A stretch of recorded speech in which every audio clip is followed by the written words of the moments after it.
अस्सलाम वालेकुम क्लास। ये हमारा 7th लेक्चर है मैथमेटिकल इकोनॉमिक्स 1 का, और मिड टर्म के बाद ये हमारा फर्स्ट लेक्चर है। मिड से पहले तक हमने मैट्रिक्स की सारी प्रॉपर्टीज़ देखी, उसकी एडिशन देखी, उसकी मल्टीप्लिकेशन देखी, उसकी सब्सट्रैक्शन देखी। उसके बाद देखा कि सिंगुलर और नॉन सिंगुलर मैट्रिक्स का कैसे पता चलता है, जो कि हमने उसके डिटर्मिनेंट्स देखे, डिफरेंट टाइप्स देखी मैट्रिसेस की। 4/4 का डिटर्मिनेंट कैसे निकलता है, 3/3 का डिटर्मिनेंट कैसे निकलता है, तो रैंक कैसे पता चलता है डिटर्मिनेंट का, रोज़ इनटू कॉलम्स क्या चीज़ होती हैं, मल्टीप्लिकेशन की कंडीशंस क्या होती हैं, ये सारा कुछ हमने मिड से पहले कर लिया था।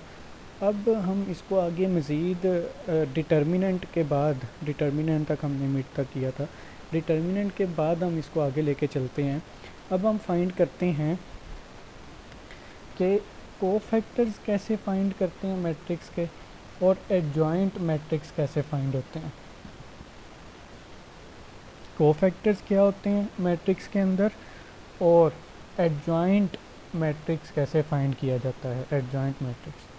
तो इसको करने से पहले आप लोगों ने ये चीज़ मेक श्योर करनी है कि आपको डिटर्मिनेंट, ख़ास तौर पे 3/3 मैट्रिक्स का डिटर्मिनेंट अच्छे तरीके से पता हो कि कैसे लिया जाता है, उसकी प्रैक्टिस होनी चाहिए आपको डिटर्मिनेंट लेने की।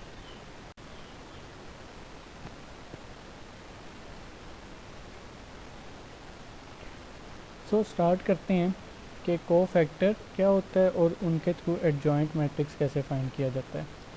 ये आपके पास जो बुक है जो मैंने आपको रिकमेंड की थी, introduction to mathematical economics, Edward T Dowling की, उसका चैप्टर नंबर 11 है, चैप्टर नंबर 11 आप लोगों के पास बुक होगी तो आप वहाँ से इसको देख सकते हैं। Cofactor and adjoint matrix. A cofactor matrix is a matrix in which every element Aij, every element Aij is replaced with its cofactor, that is Cij. An adjoint matrix is the transpose of a cofactor matrix. ये बात अब समझने वाली है कि एक 3/3 matrix है आपके पास, उसमें हर एलिमेंट मौजूद है। ए आई जे का मतलब आपको अब पता है कि आई क्या है और जे क्या है, रो और कॉलम्स को ये रिप्रेजेंट करती हैं। आई जे का मतलब ये है ए आई जे का कि मैट्रिक्स के अंदर मौजूद हर एलिमेंट को क्या करेंगे, रिप्लेस करेंगे, किसके साथ, उसके को फैक्टर के साथ। अच्छा, जब रिप्लेस हो जाएगा तो फिर क्या होगा, यहाँ तक को फैक्टर निकल आया, ठीक है, यहाँ तक को फैक्टर मैट्रिक्स बन गया। अब इसका एडजॉइंट मैट्रिक्स कैसे बनेगा। An adjoint matrix is the transpose of a cofactor matrix. Now what is the transpose of a matrix. जब हम अपनी रोज़ को कॉलम्स के अंदर और कॉलम्स को रोज़ के अंदर कन्वर्ट कर देते हैं तो वो आपका ट्रांसपोज ऑफ द मैट्रिक्स बन जाता है। जैसा कि इन्होंने आपको एक सी मैट्रिक्स दिया हुआ है, तो इसके सी मैट्रिक्स का को फैक्टर कैसे निकाला हुआ है कि ए आई जे को रिप्लेस किया है C11 के साथ, ए आई जे सेकेंड जो है A12, यानी आपके पास first row and second column, उसको C12 के साथ रिप्लेस किया है। अब ये कैसे रिप्लेसमेंट होनी है ये मैं आपको अभी हम करते हैं तो हमें समझ आ जाएगी। तो यहाँ तक जो C है ये को फैक्टर है, को फैक्टर। इससे एडजॉइंट कैसे बना है, जो इसकी रोज़ थी, जो इसकी रोज़ थी उसको कॉलम्स के अंदर कन्वर्ट कर दिया गया, और जो कॉलम थे उनको रोज़ के अंदर कन्वर्ट कर दिया गया। जैसा कि जब को फैक्टर फाइंड किया गया तो को फैक्टर का जो को फैक्टर्स थे उसमें C11, C12, C13, ये फर्स्ट आपके पास रो थी। इस फर्स्ट रो को एडजॉइंट जो सामने लिखा है उसके सामने देखें सी बार, एडजॉइंट को सी बार से हम डिनोट करेंगे। एडजॉइंट कैसे निकाला है कि C11, C12, C13 ये आपके पास रो थी, इसको कॉलम में कन्वर्ट कर दिया गया।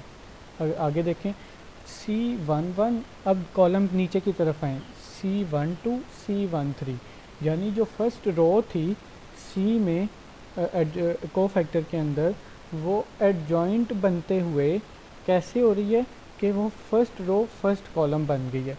सेकंड रो थी C21 C22 C23 और सी बार में वो क्या बन रही है, सेकंड कॉलम बन रहा है, सेकंड रो सेकंड कॉलम में कन्वर्ट हो रही है, C21 C22 C23।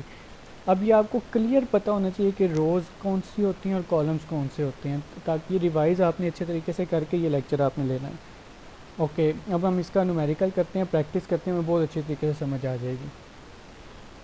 एग्जांपल है, एग्जांपल नंबर 6, आपको एक 3x3 मैट्रिक्स दिया हुआ है। इस 3x3 मैट्रिक्स की 3 रोज़ हैं और 3 कॉलम्स हैं। ठीक है, आपने इससे फाइंड क्या करना है, एडजॉइंट ऑफ ए फाइंड करना है, adjoint of A. Adjoint of A find करने का रूल हमने ऊपर पढ़ा है कि सबसे पहले ए आई जे यानी जितने भी एलिमेंट हैं उसके अंदर, उन सब के लिए कोफैक्टर्स निकाले जाएं। जब कोफैक्टर्स निकल आएँ तो कोफैक्टर्स निकाल के आप उसका एडजॉइंट ले लें। एडजॉइंट कैसे लिया जाएगा कि कोफैक्टर का जो मैट्रिक्स है उसकी रोज़ को कॉलम के अंदर और कॉलम को रोज़ के अंदर कन्वर्ट कर दिया जाए, रोज़ को कॉलम के अंदर कन्वर्ट कर दिया जाए तो आपका एडजॉइंट ऑफ ए बन जाएगा। इसको स्टार्ट करते हैं। इसकी फ़र्स्ट रो ए मैट्रिक्स जो क्वेश्चन दिया है, इसकी फ़र्स्ट रो मैं रीड कर रहा हूँ 2 3 1, ये फर्स्ट रो है। सेकंड रो है 4 1 2 और थर्ड रो है 5 3 4।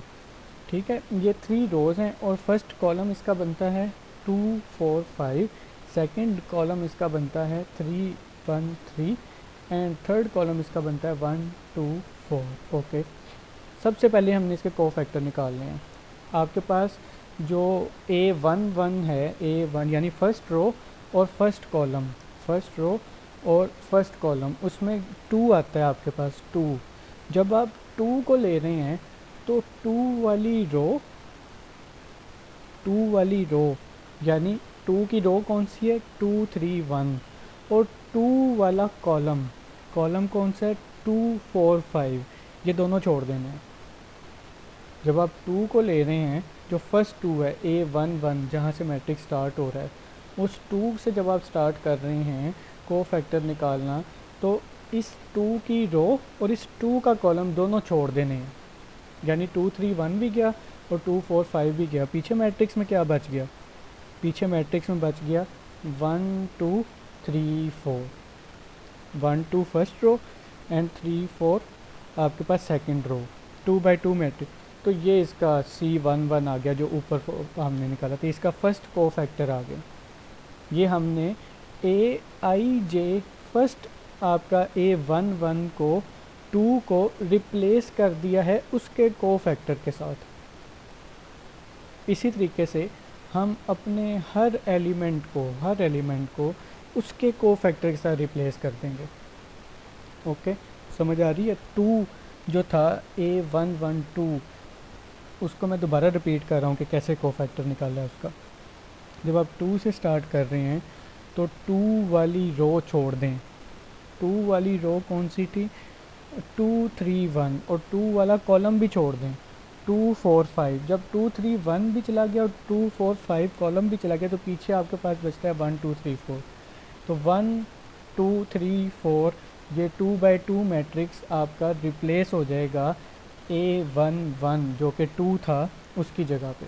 अच्छा, अब आप दूसरे पे आ जाएं, A12 पे आ जाएं, यानी कि फर्स्ट रो और सेकंड कॉलम के एलिमेंट पे आ जाएं जो कि 3 है। 2 के बाद जो 3 आ रहा है फर्स्ट रो के अंदर। अब जो 3 पे आए हैं तो 3 वाली रो छोड़ दें और 3 वाला कॉलम छोड़ दें।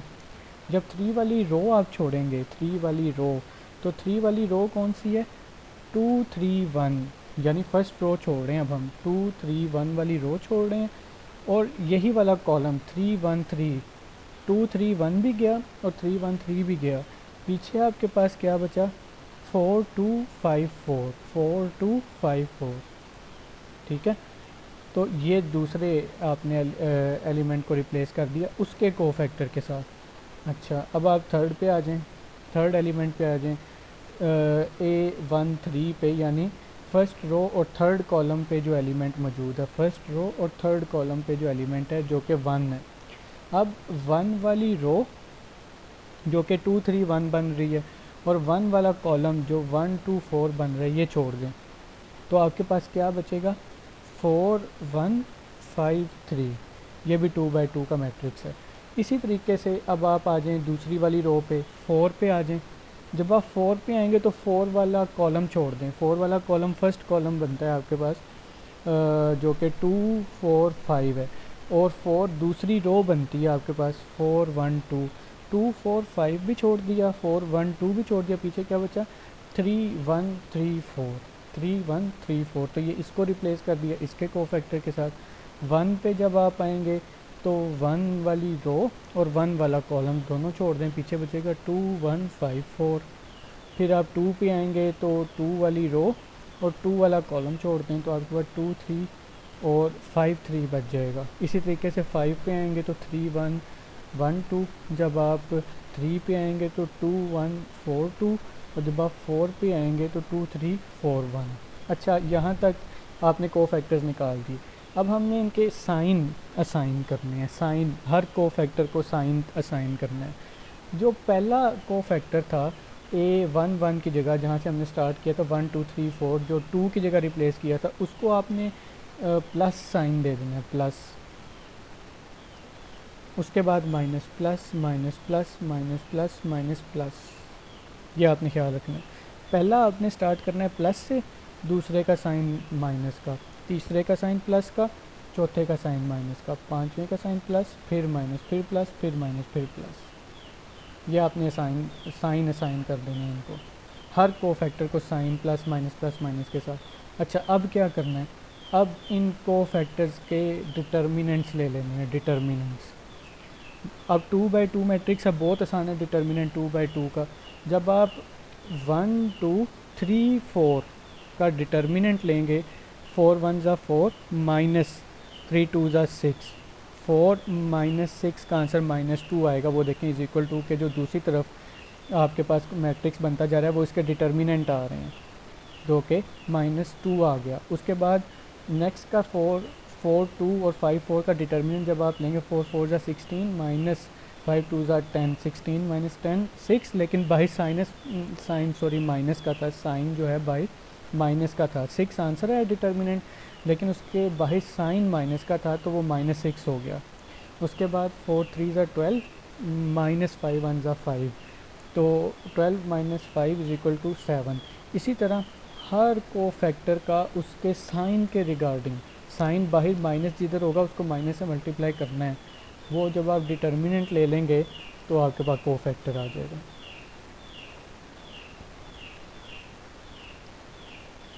इस तरीके से आप को फैक्टर मैट्रिक्स फाइंड कर लेंगे, जो कि 3 बाई 3 मैट्रिक्स ही बनेगा।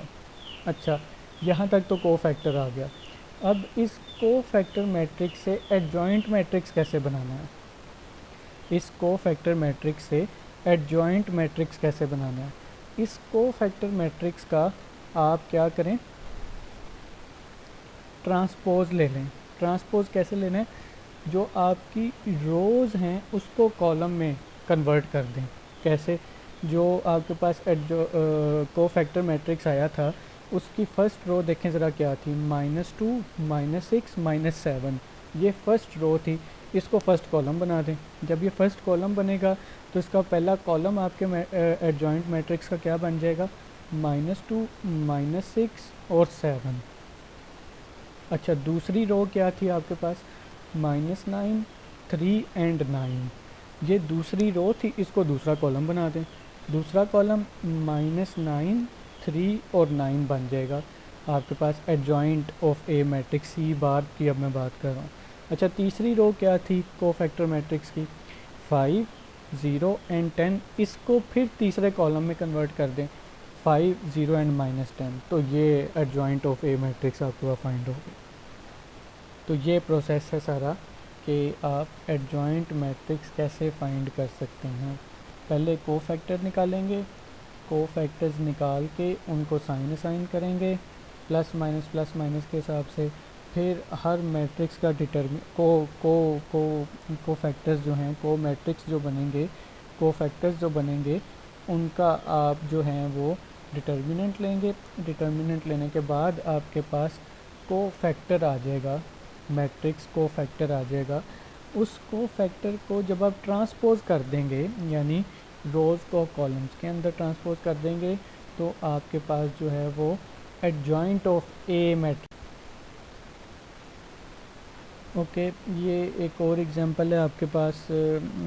इसी तरह पहले आपने क्या करना है, कोफैक्टर फाइंड करना है। कोफैक्टर फाइंड करके आपने एडजॉइंट मैट्रिक्स फाइंड करना है। तो adjoint of matrix A find करने के लिए सबसे पहले आपको कोफैक्टर्स निकालने पड़ेंगे।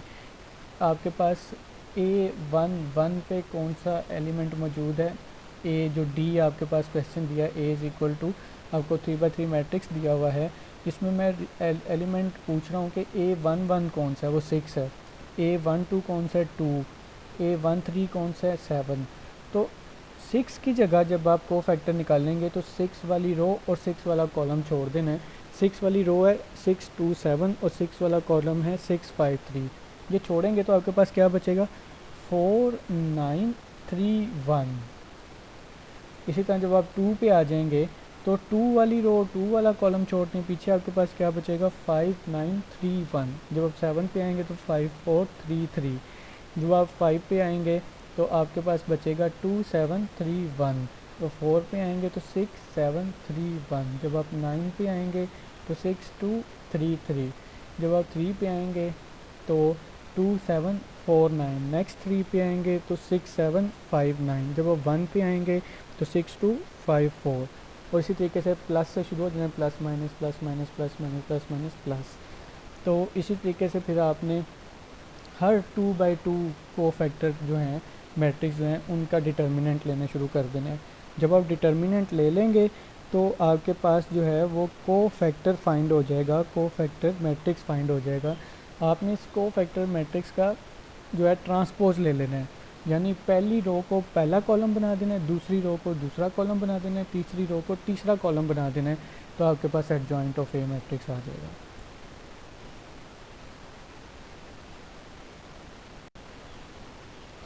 ये आपके पास एक और 3/3 मैट्रिक्स दिया गया है आपको।